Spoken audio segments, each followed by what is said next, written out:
Estimados estudiantes, vamos a abordar el tema de riesgos no cuantificables. Los riesgos no cuantificables los podemos clasificar en riesgo operativo, estratégico, reputacional, legal, administrativo, de modelo y de país. Los riesgos operativos son aquellos que tienen la probabilidad de pérdida que puede incurrir una empresa por fallas asociadas a los sistemas, los procesos, las personas, la infraestructura física y por los agentes externos. Fíjense, en este caso particular, una empresa puede incurrir en este tipo de riesgo cuando no tiene, primero que todo, los procesos debidamente claros. Quiere decir que no tenemos un proceso de producción adecuado o no está debidamente estructurado. Las personas, podemos tener personas que no tengan el perfil idóneo para operar de pronto maquinarias, hacer tipo de procesos sin inventarios, o sea, no tener el personal idóneo para desarrollar la actividad dentro de la parte operativa de la empresa.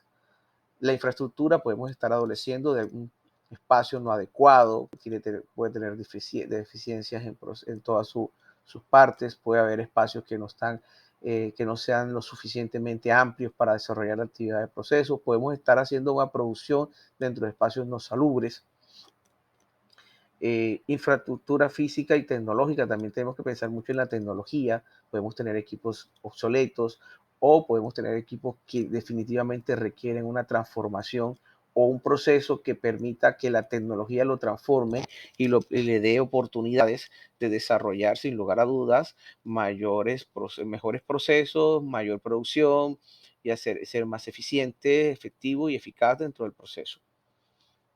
Y cuando hablamos de los agentes externos, también pues que estamos dependiendo de pronto del tipo de proveedores. A veces nosotros tenemos una gran preocupación y es que estamos dejando todo nuestro proceso de producción en manos de un solo proveedor, o sea, todos los huevitos en una sola canasta y eso no debe ser así. Debemos tener un número, un sinfín de proveedores con la única intención de poder en un momento determinado tener opciones de productos sustitutos en un momento en que por el proceso lo requiera. En este caso en particular, precisamente, con con esta situación que se está viviendo con materias primas altas, con exportaciones difíciles porque el dólar está muy alto, tenemos que empezar a ver producción nacional, o sea, ver hacia nuestro país para ver cómo están los productos que pueden sustituir en gran medida lo que nosotros a veces importamos. Un ejemplo, básicamente.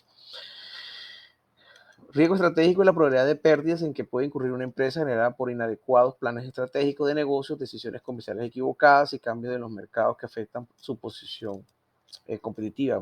Por ejemplo, Malaysian Airlines eh, tuvo la gran idea de hacer una campaña publicitaria eh, que permite, antes de que el cliente abordara el avión, llevar una encuesta diciéndole que cuál sería el destino que le gustaría visitar antes de morirse. Y por favor, una pregunta antes de montarse un avión no es, ese tipo de pregunta no es la más adecuada. Eso que generó un rechazo, primero que todo, hacia la empresa y obviamente se vio reflejado en el ingreso por la venta de sus tickets, o sea, por la venta de sus tiquetes aéreos. Así que eh, después trataron de recomponer, pero obviamente ya se había materializado el riesgo, que no debió nunca estar de materializarse, pero así pasa, ¿no? Hay empresas que toman unas decisiones totalmente equivocadas, no sabemos quién las toma, quién las autoriza, pareciera que fuesen sus propios trabajadores, sus propios colaboradores, sus propios socios estratégicos, sus competencias. El riesgo reputacional es la probabilidad de pérdida por la fuga de clientes y aumento del costo del apalancamiento fondeo como consecuencia de la publicidad negativa de la empresa, ya sea hasta cierta o falsa. Miren, por ejemplo, eso es muy común. ¿Por qué? Porque la competencia siempre va a estar buscando momentos y espacios que permitan, sin lugar a dudas, que ganar parte o ser mayor o crear siempre una mayor participación dentro del propio mercado. Entonces, pues eso es así. Hay casos de casos, por ejemplo, me acuerdo ahorita, por ejemplo, la Pony Malta, que se corrió la voz de que aquí en la ciudad de Barranquilla, donde estamos en estos momentos, se hablaba de que en la planta de producción había caído un ser humano, un hombre, había caído, entonces resulta que se mezcló con la Pony y eso durante un tiempo La Pony tuvo una serie de bajones en su venta a raíz de ese rumor que se hizo muy importante en la ciudad y las ventas bajaron. Obviamente después salieron a desmentirlo como debe ser esta situación y obviamente después hablaban de la Coca-Cola que tenía algunos insectos, en fin, todo con la intención de dañar la reputación y obviamente afectar los ingresos de las compañías, ¿no? Lo mismo pasó hace poco tiempo con Tecnoglass. Tecnoglass es una empresa barranquillera que está listada en la bolsa, estaba en ese momento en Nasdaq y es una empresa de Estados Unidos que presenta informes, hace investigaciones a las compañías listadas en bolsa, eh, dejó un manto de duda en el mercado con relación a unos aspectos del pasado de la empresa, cosa que falsos obviamente, y eso generó una, un, un ruido en el mercado haciendo que la acción bajara de Tecnoglass, obviamente después de demostrar todas las equivocaciones en que se incurrieron, obviamente no hay ningún problema, volvió la acción a tomar su ritmo, obviamente, dentro de dentro de la bolsa. Entonces, fíjense cómo se hacen estas cosas con la intención. Siempre hay que cuidarse, todas las empresas tienen que cuidarse, siempre lo he dicho.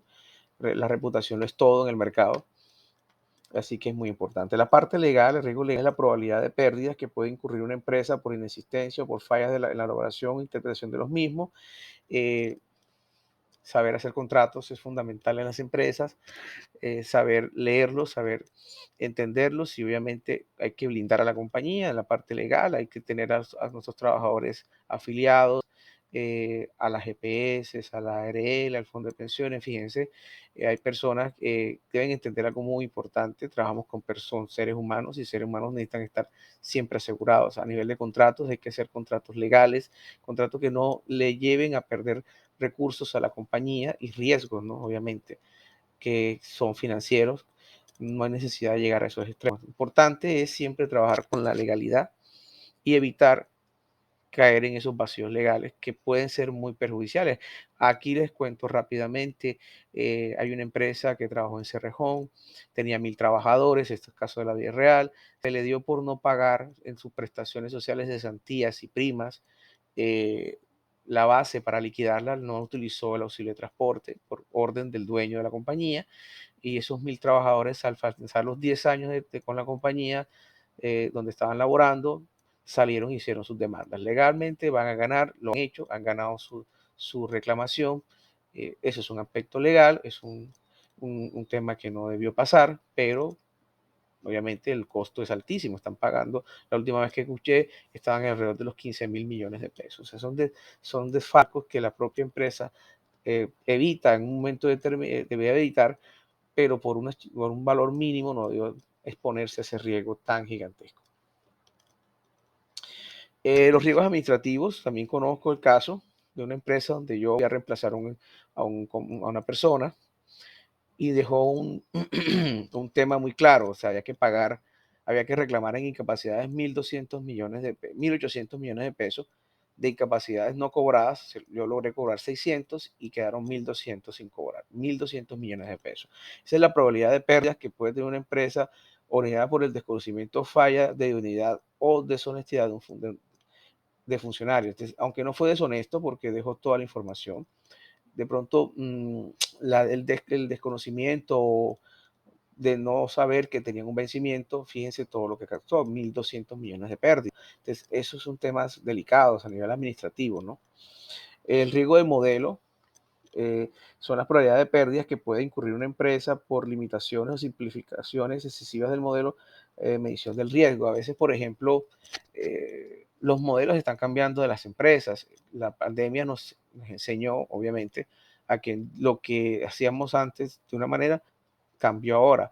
¿Por qué? Porque las generaciones van cambiando. Eso es muy importante, entender eso. No es lo mismo la generación del 73 que la generación del 2011. Eso es muy importante, porque resulta que todo va cambiando. Son nuevas costumbres, nuevos hábitos, el mercado las cosas las quiere diferentes y los modelos de negocio tienen que cambiar. Eso le pasó mucho. Bueno, ustedes ya lo ven, el modelo de negocio, el riesgo de no utilizar eh, la tecnología a nivel de bancos hubiese sido un harakiri. Ahora que se está dando cuenta, ellos están implementando toda esta tecnología para que sus clientes se mantengan con nosotros y eso es importante, ¿no? Así también hay modelos como le pasó a Blockbuster, no quiso cambiar su modelo de negocio, desaparece y no quiso tampoco asociarse con Netflix. Hoy Netflix, una empresa tecnológica, una plataforma tecnológica donde podemos ver que ha evolucionado, que ya tiene competencias. Antes la torta era solo ellos, ahora tiene varios competidores. Y el riesgo país es un riesgo muy importante que nosotros tengamos que cuidar mucho. ¿Por qué? Porque esa es una medición muy interesante. Le permite al inversor que quiera hacer inversiones en países como Colombia determinar si realmente es un país sólido, es un país que tiene un riesgo moderado, que su inversión va a estar, eh, va a tener un riesgo no muy alto. Y eso permite al país como Colombia traer inversión extranjera, que traigan visas, generemos empleo, un empleo de calidad, un empleo, un empleo formal, que es lo más importante que tenemos que siempre dar en cuenta, ¿no? Entonces, esa inversión extranjera trae, sin lugar a dudas, grandes beneficios. Entonces, ahorita mismo, esta turbulencia económica, vamos a tener esos detalles. Ahora estamos ante unos nuevos horizontes. Esperemos que se mantenga la inversión extranjera, que genere el empleo que genera y que obviamente el crecimiento del país sea constante.